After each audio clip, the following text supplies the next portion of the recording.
I don't know about you, but for me, wisdom isn't something I can just make up on the spot. Wisdom is learned from experience. I need to look to the past to grasp it.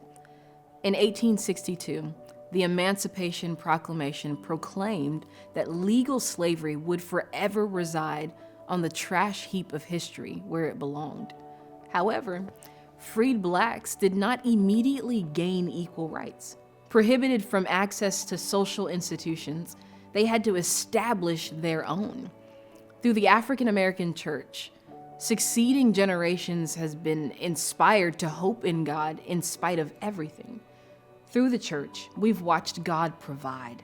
Yes, hope and God has provided for daily needs, schooling, medical care, voting rights, and much more. These churches continue to be the central institution for millions.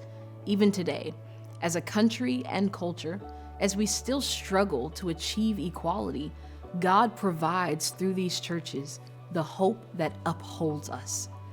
The past provides us with perspective. The ancient book of Proverbs is jammed-packed with wisdom that reminds us to see more than the present. This excellent book encourages you and me to reflect on past truths that never fade. Proverbs 23:18 says, "There is surely a future hope for you, and your hope will not be cut off." Yes, this all-consuming hope does point to advancements and good things for our culture. But more importantly, it means hope for our souls.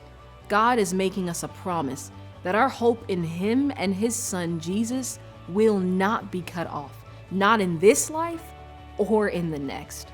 We have a promise from the past that shapes our present and our future. And as a matter of fact, the verse directly before 23:18 says, "Do not let your heart envy sinners, but always be zealous for fear of the Lord." Fear of the Lord means revering, honoring, and listening to His truth. So the next time you or I need to find wisdom that brings hope for today and for future generations, remember a biblical perspective will and can sustain us for all the work left to be done.